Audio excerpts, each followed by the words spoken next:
Ito na yung ating last na Lord's Day ngayong taon ng 2025.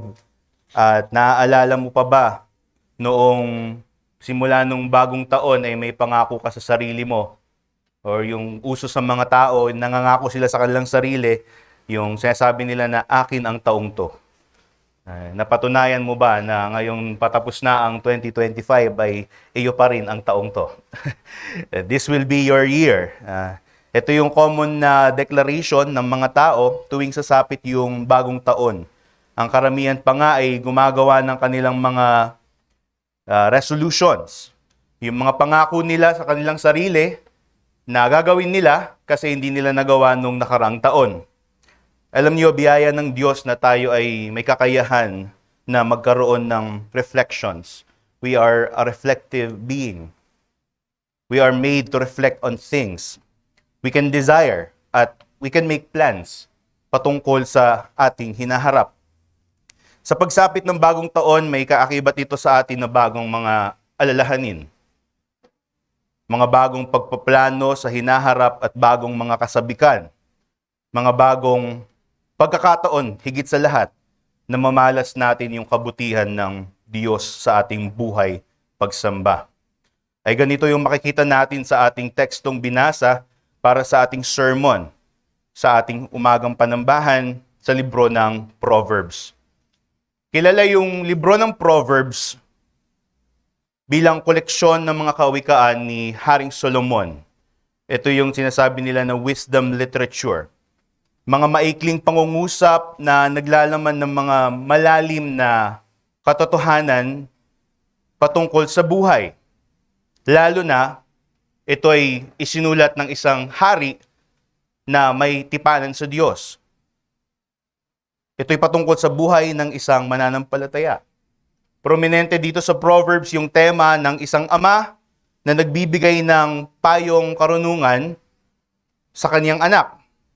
Nagbibigay ng mga babala patungkol sa mga kasalanan, especially the sin of adultery, na maaaring magpabagsak, sumira, at magpalayo sa kaniyang Diyos.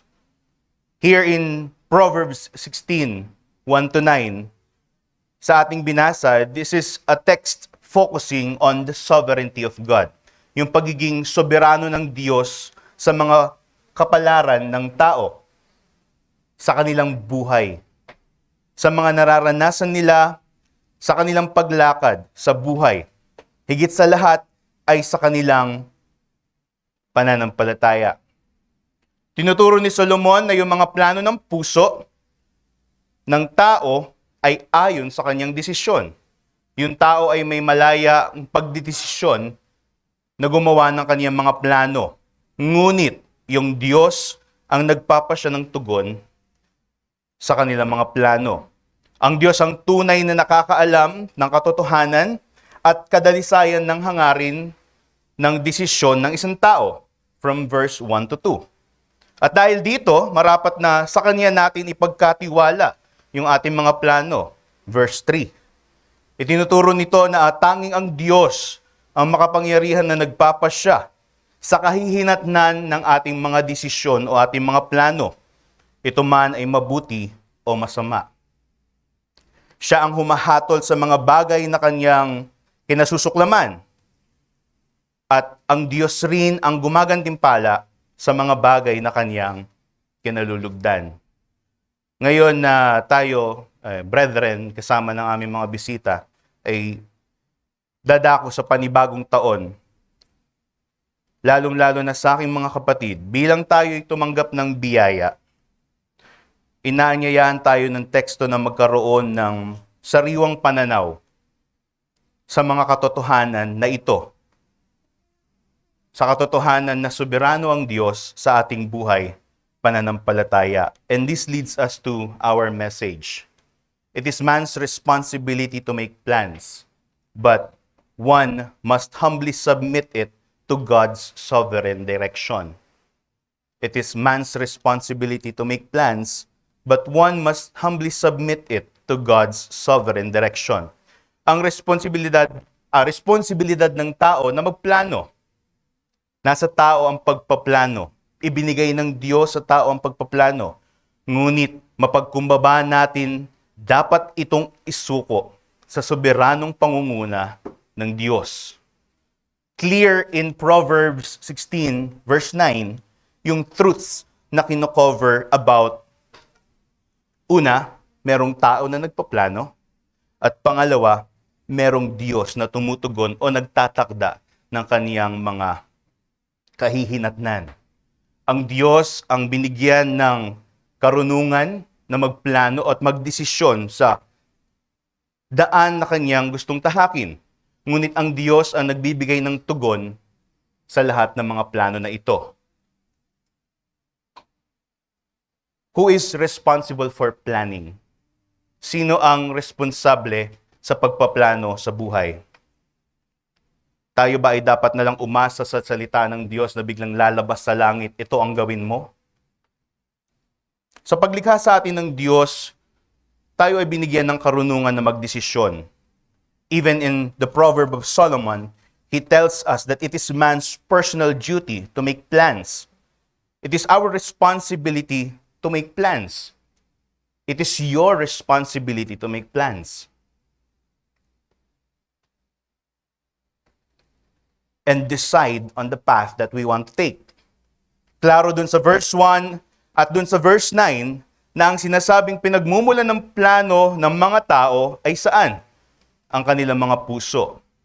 Yung kanilang mga puso ang nagbibigay sa kanila ng motibasyon sa kanilang mga plano. Ang puso dito ay hindi lamang tungkol sa emosyon. Hindi lamang ito doon sa romanticized idea ng puso. This is not just about feelings. Sa tuwing tayo ay gumagawa ng desisyon, yung puso dito sa Proverbs 16 verse 9, ay kasama dito yung desisyon ng ating buong kaisipan. It talks about the whole faculty of man's rational decision. When we try to decide on and plan on things, we're not merely basing it on our gut feeling. Rather, it is a thoughtful decision on the path that we want to take. The heart in verse 9 pertains to the faculty of our decision making. Tayo ang gumawa ng mga plano na yon. Saan daw nakabase? Doon sa puso. It contains the deep things or the things that we deeply think. What is it stored in your heart are the things that you treasure the most. What is contained in your heart are the things that you deeply think about. Ito yung puso mo ang naglalaman ng mga pinakagusto mo, the things that you desire. Yung mga bagay na sa tingin mo ay magbibigay sa iyo ng katiwasayan o satisfaction. What is stored in your heart are the things that you think would satisfy you. So it is very important to understand what is in the heart of men. The heart gives us a vision to our future. It leads us to believe na ito yung daan na dapat nating tahakin. The desires of our heart makes a manufactured road grounded in our desires. Bumubuo tayo ng daan sa pamamagitan ng pagpaplano ayon sa ating mga kagustuhan, sa kagustuhan ng puso natin. Bumagawa tayo ng mga plano according sa mga bagay na inaasahan natin, sa mga bagay na inaasam natin, and aspire to achieve or possess. The content of our hearts then becomes a compass to a map, and a map that we often think would lead us to the path of what we would complete us. Kung ano yung nilalaman ng puso mo, doon lumalabas ang mga plano mo. Ito ay mga bagay na nating pinag-iisipan. Now, the proverb calls us to search our hearts, to look deep into the motivations of our hearts, to the desires of our hearts. Kung ano yung bagay na pinag-iisipan ng puso mo, pinakaginugusto ng iyong puso, ay dito natin inuugat yung ating mga plano. The desires of the heart are the center of man's plans. Whatever the heart is fond of, there it is point to go. Bilang mga Kristiyano, pwede natin pagkatiwalaan yung bago nating puso. Tayo ay binigyan ng Diyos ng pusong laman mula sa pagkakaroon ng pusong bato na tayo nung makasalanan pa ay walang karunungang namumuhay sa kasalanan. Ngayon ay sa puso na binigay sa atin ng Diyos ay kaya nating mamuhay ayon sa mga alituntunin niya. We have a regenerated heart. We can trust our regenerated hearts. Ngunit may karunungan din sa pagtawag na magkaroon tayo ng sapat na pag-iingat. Sapagkat ang natitira nating mga kasalanan ay maaaring umimpluwensya sa ating puso. The heart is not perfect. While we are regenerated, we are still sinners. To this, the scripture is full with warnings. Even in the same book, Proverbs 4:23, sabi doon, above all else, guard your heart with all diligence, for it is the wellspring of life. You see, if your reasoning is that I can follow what my heart decides because I'm a Christian, if any of you say that you can do that, or you have obtained a perfect state of affairs in your hearts, it is already a proof that you cannot trust it fully. Why? Because pride had already took you to folly. Pride comes before destruction. If you claim to have obtained a perfect state of affairs sa iyong puso, ay yun ang tanda na talagang hindi mo pa naiintindihan ang nilalaman ng puso mo. Tayo bilang mga tao ng tipan ng Diyos, magkaroon nawa tayo ng refleksyon sa ating sarili. Ay, balikan mo yung mga bagay na pinagplanuhan mo ngayong 2025. Aralin mo yung naging motibasyon mo sa pagpursu mo ng mga bagay na ginawa mo ngayong taon. Saan? Ito ba ay sumasang-ayon sa karunungan ng Diyos? Sabi sa verse 2, inaakala natin na tama ang lahat ng ating ginagawa, ngunit ang Panginoon lang ang makapaghuhusga kung ano ang ating motibo. Even David, he was called a man after God's heart. You see, David had holy ambitions. He had noble reasons on how he wants to glorify his God. He wanted to build the temple. Kasi nakita niya na kailangan nun. But God prevented him. It is a holy ambition. It is a noble goal. In many of the Psalms of David, he prayed for the destructions of his enemies. It is a righteous prayer. But even the same David, in the same book of Psalms, in 139 verse 24, he has this humility to ask God and say, search me, O God, and know my heart. Try me and know my thoughts, and see if there be any grievous way in me, and lead me in the way of everlasting. Ang pinaka naging concern ni David sa kanyang mga plano at kanyang mga panalangin ay kung ito ba ay sumasang-ayon sa kalooban ng Diyos. So the point is, our plans, brethren, must reflect a maturing heart to God's will. Yung mga puso natin, yung ating mga pagpaplano ay dapat na sinasalamin ang lumalagong puso para sa kalooban ng Diyos. You're thinking, what resolution would you want to do this coming 2026? It should be a resolution to you, this one. Yung mga pagpaplano mo ay dapat sumasalamin sa lumalagong puso para sa kalooban ng Diyos. Before we plan, may you seek God through prayer and in His words. You should not concern with what is the will of God doon sa mga very specific na details ng plano mo. Hindi mo na yun ang concern mo. Beside the details of your plan, brethren, the greater concern is the disposition of your heart.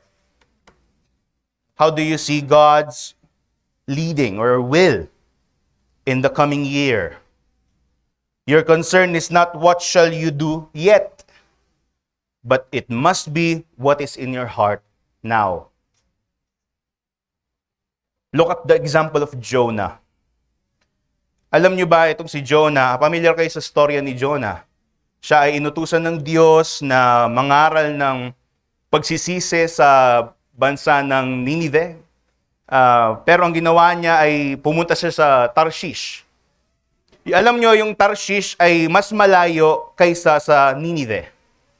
Pero yun yung pinili niya imbis na sumunod dun sa utos ng Diyos. Nagplano si Jonah. Carefully, he crafted a plan in order to not go to Nineveh. And what was the reason of Jonah? You see, the reason of Jonah was because he was angry against Nineveh. Kasi sila ay mga ungodly people. And his thoughts was, these people deserve the wrath of God. Some of us might say, Jonah has holy reasons not to go to Nineveh. After all, God is against idolatrous nations, to nations who are against His commandments and will. Merong mga tao na pwede magsabi na justified yung paglayo ni Jonah sa Nineveh. Masamang bansa sila eh. They do not deserve the mercy of God. Kalaban sila ng Diyos. Hindi awa, kundi puot ng Diyos yung dapat na ipataw ng Diyos sa Nineveh. Hindi pangangaral ng pagsisisi. Jonah's reasoning was such. But God willed that Nineveh would hear the message of repentance. Man like Jonah planned according to the values, to the order of values of importance na nakaset sa kanyang puso. He thought, one thing is greater than the other. Huwag mangaral doon kasi sila ay mga tao na ayaw sa Diyos. He carefully decided and acted to the minute details of his plan. Yet, he missed the greatest concern. Ano yung na-miss ni Jonah? His heart did not align to what God have clearly said. He was a prophet. He heard the voice of God clearly. Ano yung ginawa niya? Tinalikuran niya yung maliwanag na utos ng Diyos. It is a lesson that it tells us, unless our plans adheres to God's will in His commands, then it can only be established. Merong isang protestanteng pastor sa Germany. Siya ay isang pastor na sobrang grabe yung kanyang pagtuligsa doon sa Nazismo, doon sa ideolohiya nila Hitler. Siya si Dietrich Bonhoeffer. In June 1939, siya ay lumipad papunta ng US nung magsisimula na mag-break out yung World War II. At nangunguna na yung party ni Hitler, yung Nazi party sa Germany. He fled to the US to seek safety. Pumunta siya sa Estados Unidos para sa kanyang safety bilang pagsunod doon sa mga naging counsel ng kanyang mga kaibigan. He stayed there, he planned to wait there until the war ends. Ang reasoning ni Dietrich Bonhoeffer at this time is he would minister to his people, doon sa pinagpapastoran niya, mula sa malayo, sa ganitong paraan siya ay ligtas. At nakapag-ministeryo pa rin siya doon sa kanyang mga pinagpapasturan. He planned to minister to them from afar. Ang ironic dito is itong si Dietrich Bonhoeffer ay strong in his theology of communion. He is strong in his theology of fellowship. Tapos yung ginawa niya is taliwas doon sa kanyang conviction about communion and fellowship, a life of togetherness. But God convicted him As soon as na siya ay bumaba doon sa barko, papuntang Estados Unidos, he realized na hindi siya dapat nandoon. He sought God in the 2 weeks stay na nandun siya sa Estados Unidos. Siya ay nanalangin, nag-search sa salita ng Diyos, at nag-struggle sa kaniyang theology on communion. He became convicted in his conscience, and after 2 weeks of stay doon sa US, he then decided to go back to Germany.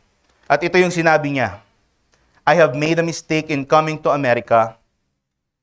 I must live through this difficult period in our national history with the Christian people of Germany. Sabi ni Bonhoeffer, I will have no right to participate in the reconstruction of Christian life in Germany after the war if I do not share the trials of this time with my people. Bonhoeffer, unlike Jonah, had the courage to follow the will of God in the instant that the Spirit convicted him. He sacrificed comfort for the sake of obedience to God's will, the God of his conscience. Naiintindihan ni Bonhoeffer na yung kaniyang mga crucial decisions na kailangan niyang gawin sa kaniyang buhay was a resolution bilang pagsiset ng kaniyang puso bilang pagsunod sa kalooban ng Diyos. And so for the challenge for you, brothers and sisters, is that we should be more diligent in seeking illumined clarity for your heart's desires and inquire the divine scripture for your plans. Sa darating na bagong taon, para sa atin, mainam na ipagpanalangin mong maigi, unang-una, ang estado ng iyong puso at lamang motibasyon nito. Isaalang-alang mo yung kalooban ng Diyos sa bawat desisyong kailangan mong hatulan. Hilingin mo sa Diyos na malinaw niyang ipakita sa iyo ang salita niya. Ask for counsel doon sa mga kapatid na alam mong may mas malalim na pag-intindi sa karunungan ng Diyos. Kalooban ng Diyos na magplano ka sa darating na taon. Surely, ang kalooban ng Diyos rin ay mas maging matured ka sa pananampalataya. Surely, it is the will of God na mas maging masunurin ka sa Kanyang salita. It is His will that the fruit of the Holy Spirit would be more evident in your walk. It is His will na mas maging masipag ka in serving and furthering the gospel. Gawin mong halimbawa yung buhay ni Jonathan Edwards. He made resolutions in his life. And ito yung resolution na ito yung pinakaunang resolution na ginawa niya. In his resolutions, he said, first resolution, resolved that I will do whatsoever I think to be most to God's glory and my own good, profit and pleasure in the whole of my duration. Para naman sa mga hindi pa mananampalataya, ang malinaw na kalooban ng Diyos para sa iyo. Ngayon, kung ikaw ay bisita, ay marinig mo yung salita ng Diyos. Yun yung pinakauna. At ang sunod nito ay mas higit, ay tumugon ka sa pagtawag ng Diyos. The clear will of God for you now is to repent and to believe in Christ. Have faith in His finished work. Hindi lang dumalo sa lingguhang panambahan, kundi totoo na lumapit sa Diyos. Usigin ang kanyang kapatawaran bilang isang makasalanan. While ang pagpaplano ay responsibilidad ng isang tao, in verse 9, it tells us also na ang Diyos yung nangangasiwa ng kanilang mga hakbang. Yung Diyos ang siyang nagpapasya sa kung anong hakbang ng tao yung mapangyayari. Hindi ito nakabase sa chance o swerte. Hindi kagaya ng pinapangaral ng mundo na this is good karma. This is a good chance for me. The universe has conspired for my good. There is a God that oversees it all. Ang Diyos ang nangangasiwa ng bawat hakbangin natin. Ganon din ay inilalayo nito tayo sa paglalagak ng ating pag-asa sa ating mga plano. Hindi porket nagplano ka, ay ito na agad yung mangyayari. God is sovereign even in the plans of men. God is the final arbiter, whether the plans of men will be followed or He will overrule it. Behind the plans of men, God is the sovereign authority that directs all fate according to His will. Sikat sa ating mga Pilipino yung proverb na nasa Diyos ang awa, nasa tao ang saan? Ano yung nasa tao daw? Gawa. Kung iisipin, ito parang totoo naman, ano? Pero problematic yan bilang isang mananampalataya. Kung ihahanay mo ito sa katotohanan na ang kalooban ng Diyos yung soberanong nangangasiwa sa kapalaran ng tao. Yung soberanong pagdedesisyon ng Diyos yung nangangasiwa sa kung anong mapangyayari sa buhay ng tao. Hindi sa kung naawa ba siya sa'yo. Hindi gaya ng kawikaang Pilipino na ito na nagtuturo na mistulang pwede nating suhulan ng Diyos ng ating mga gawa. Ang Diyos ng Biblia ay ang siyang nagtatalaga kung ano ang pinakamabuti sa tao sa kanyang kalooban. Siya yung naglalayo ng pinakamabuting plano para sa lahat ng tao niya. He purposes everything for the good of His people. Alam nyo, hindi dahil mabuti yung intensyon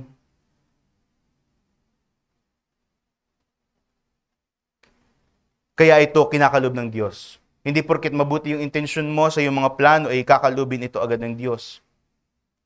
Ang higit na katotohanan ay ang lahat ng kanyang kaloob ay siyang pinakamabuti para sa atin. Kung ano yung ibinigay niya sa iyo sa ngayon, iyan ang pinakamabuti para sa iyo. Ito ay dahil ang Diyos ang pinakamabuti. Ang kanyang kalooban ay puro at walang bahid ng kasalanan.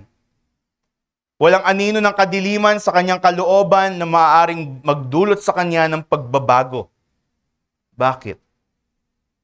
Dahil siya ay mabuti. And thus we can have full confidence in our life, brothers, because God overrules our steps. May ganap tayong katiyakan sa buhay sapagkat ang Diyos ang namamahala sa ating mga hakbang. Isipin mo yung pinakamabuti mong hangarin para sa sarili mo. Isipin mo yung tao na may pinakamabuting hangarin para sa iyo. It might be yung asawa mo, it might be yung magulang mo, it might be yung kaibigan mo, it might be ikaw. Alam mo kung ano yung pinakagusto mo. Pero alam mo, higit na mas mabuti yung kalooban ng Diyos sa lahat ng iyan. Even yung mga setbacks sa mga plano mo ngayong taon, it was God's purpose to hinder those to happen. Even yung mga afflictions na nararanasan mo despite sa mga mabubuting plano na ginawa mo, these are purposed by God to mold our hearts to have our ultimate dependence on Him. Brethren, He can use the broken plans of men to direct them to the narrow yet steady path of everlasting life. The broken plans may hurt, but take heart, for all of it are significant in the greater purpose of God. Hindi man natin to maintindihan sa ngayon, but we can ultimately rest in the fact that God's thoughts are not our thoughts. And His thoughts are for the glory of His name and the good of His people. Merong isang devout na Kristiyano na babae doon sa England. Kung di ako nagkakamali, England. Siya ay, sa kanyang pagiging devout in Christianity, she loved to tell people of the good news of salvation. She loves to evangelize unbelievers. And with her great motivation to reach the unreached, ay tinulungan siya ng missionary community niya, si Amy Carmichael, na magpunta sa India at magsagawa ng missionary journey doon. They were successful to establish a church doon to reach people who haven't heard of the good news of salvation. Pero nung 1901 ay nagbago ang lahat. May na-meet siya na isang batang babae na ang pangalan ay Prina. Si Prina ay isang 7 years old na batang babae na tumatakbo nang makasalubong siya ni Amy Carmichael. Hindi alam ni Amy Carmichael na itong pagtatagpo na ito ay siyang magbabago nung kanilang mission doon. Prina was running from what? From being offered as a sacrifice sa Hindu temple for serving as a prostitute sa templo. The Hindu temple, there is a practice in the Hindu temple na pinanggalingan ni Prina na inaalay ng mga magulang yung mga anak nila bilang prostitute sa templo. And this is the situation whereas Prina was running from. And by God's providence, Prina met Amy Carmichael. And soon, Amy, understanding the situation, accepted her and took her to their church. And since then, it was become one of the greatest focus of their missionary ministry there in India, to rescue children from the pagan practice of trafficking young children as prostitutes in Hindu temples. Alam nyo, ang ganda lang isipin na ito ay mabuti na yung plano, yung iniisip ni Amy Carmichael. It is already according to God's will that she could evangelize with her community and reach the unreached people with the gospel. But God had used her for His greater plans to rescue children from their misery and lead them to the one true Savior, our Lord Jesus Christ. It is not an easy decision for Carmichael kasi yung easy plan niya nung una ay binali ng Diyos. Hindi na madali na maging sumama ka sa pagmimisyon, pero mas pinahirap pa iyon kasi ang clear na binunggunan ni Carmichael dito ay yung mga pamilya ng mga bata. Kasi sa paniniwala nila, yun yung tama. She faced great persecution for this. However, it was the intention of God that she would, and together with her missionary community, to save children from this type of practice. This is the reason why we can trust our God for our ordinary plans, for our futures. We can trust God fully doon sa mga ordinaryong plano natin para sa ating pamilya, para sa ating pag-aasawa bilang mga single, sa mga bagong mag-asawa, sa kung papaanong sila ay mas lalago sa pananampalataya.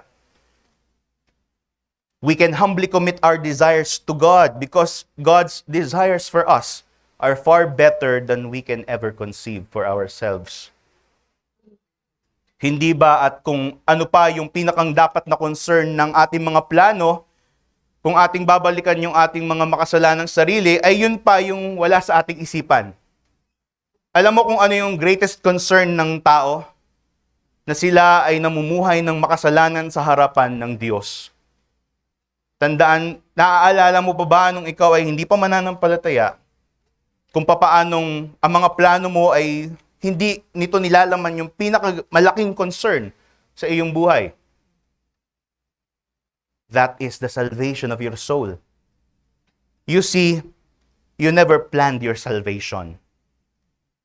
Our salvation is an all too common message in this pulpit. But it can never be, there can no other be greater concern than this. Hindi mo pinlano yung kaligtasan mo. Sa totoo lang, yung mga plano mo pa nga ay para lumayo sa Kanya. But God overruled your plans in life for your eternal good. This is the eternally good plan of God revealed in the gospel you receive by faith. Hindi mo pinagplanuhan na lumapit sa Diyos, pero iniligtas ka niya. Sa lahat ng mga plano mo bago ka maligtas, alam mo, aminin mo sa iyong sarili na wala kang totoong plano na lumapit sa Kanya. Your plans was never really to come to terms with God with your sins, about your sins. Ang gusto mo lang noon is to gain favor from God. so that you can do your sins. But God overruled it. Sa kabutihan ng Diyos, iginawi niya yung landas mo sa landas ng kaligtasan at narito ka. Sa landas ng pananampalataya. Sa landas kung saan natatamasa mo sa ngayon, ilang taon ka ng Kristiyano. Natatamasa mo pa rin yung mabuting dulot ng katubusan na ginawa ni Jesus doon sa krus. Alam mo, ganito yung kabutihan ng pangunguna ng soberanong kalooban ng Diyos. Walang nangyayari na labas sa kanyang malaya, di nagbabago at banal na pa siya. Niloob ng Diyos ang lahat ng nangyayari, lalong-lalo na yung kaligtasan mo na meron ka ngayon. Is it not enough to satisfy our desiring hearts to calm us in the coming year? Ito yung kalooban ng Diyos. Yung mga hindi nagplano ay pinagplanuhan niya ng kaligtasan. Pinlano ng Diyos Ama ang pagliligtas at nagpakababang tinanggap ng anak ang kalooban ng Ama mula sa eternidad.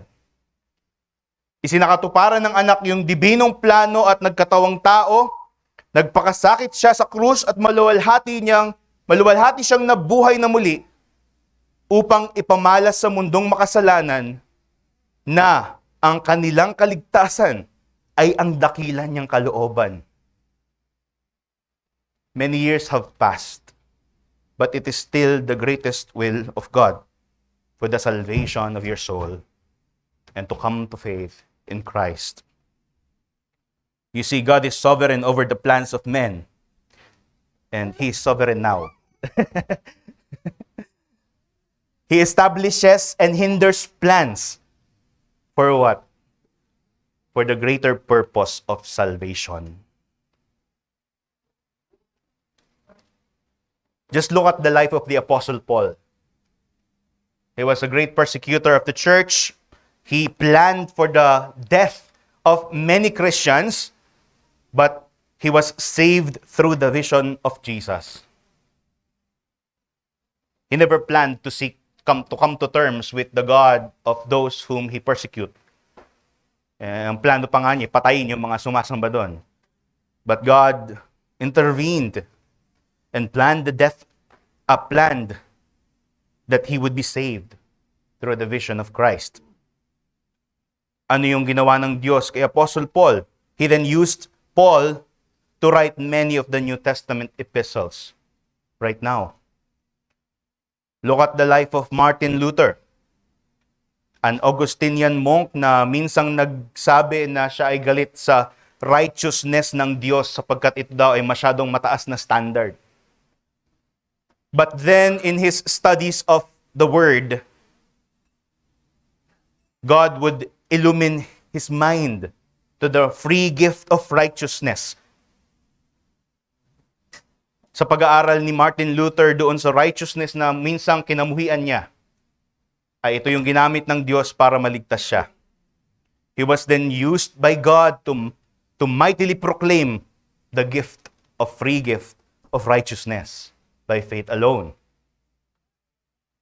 Look at the life of Martin Lloyd-Jones, the great expository preacher. At 22 years old, he was a highly esteemed doctor. Nung panahon niya ay bibihira na maging doktor. Kung maging doktor ka, parang rurok na ito ng pagiging isang worker. Ito yung parang isa sa mga pinaka-noble na trabaho ng panahon nila. And he was already an assistant to the doctor, the physician, to the king. He was set to a career bigger than his life. He was at his peak. But then, when he was practicing his vocation, when a night came after nung kanyang pagtatrabaho, he realized that although he was treating patients of their sickness, their souls remained dead in their trespasses as he was. Sabi niya nung siya ay na-convert, siya ay na-regenerate ng Diyos, sabi niya, my trouble was not only that I did things that were wrong, but that I myself was wrong at the very center of my being. Alam niyo kung ano nangyari sa buhay ni Martin Lloyd Jones? Later on, he would be used by God to become a preacher. He turned his life around and decided to become a pastor. He abandoned the scalpel that opens hearts for the sword of the scripture that would pierce and regenerate the dead hearts of men. And these stories of God's plan and God's will intervening to our plans are no different from you. Hindi ito kaiba sa mga nararanasan mo. Alam mo yung mga panahon kung saan hindi binigay ng Diyos yung pinaka-pinagpaplanuhan mo.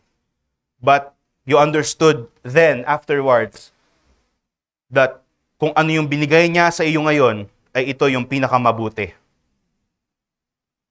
You yourselves are blessed with the overflowing goodness of God when He directs you to Himself.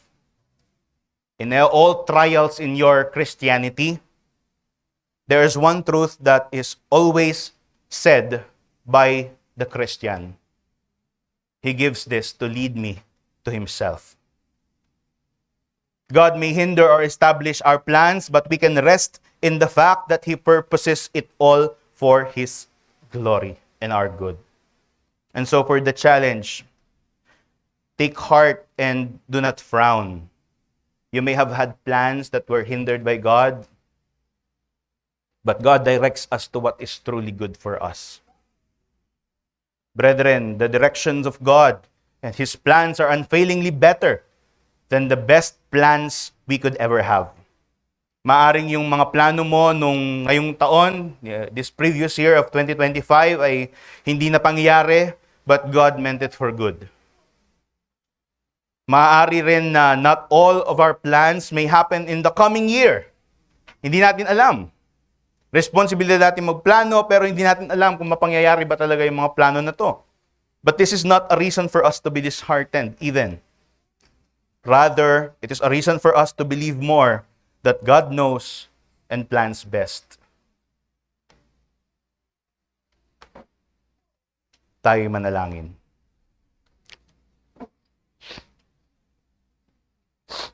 Aming Diyos, nagpapasalamat kami sa mensahe na ito na binigay mo sa amin sa huling umagang panambahan sa taong 2025. Nagpapasalamat kami sa kabutihan na ipinamahalas mo sa amin sa buong taon at gayon din sa salitang aming natutunan. Nagpapasalamat kami sa mga pagkakataon na kami ay binali mo. Yung mga plano namin ay di mo binigay at yung iba namin mga plano ay binigay mo. Totoo, kami ba ay tatanggap lamang ng mga planong mga isinakatuparan mo? Kami rin dapat ay tumanggap ng mga planong binali mo. Kabutihan ito para sa amin. Masakit man, O Diyos, sa totoo lang. Ngunit ito ay mabuti. Bakit? Sapagkat Ikaw ang mabuting Diyos. At pwede ka namin pagkatiwalaan sa lahat ng aming mga pinaplano. O Diyos, gamitin mo yung mga plano namin para mas maluwalhati ang pangalan mo. Para mas mamuhay kami ng naaayon sa kalooban mo.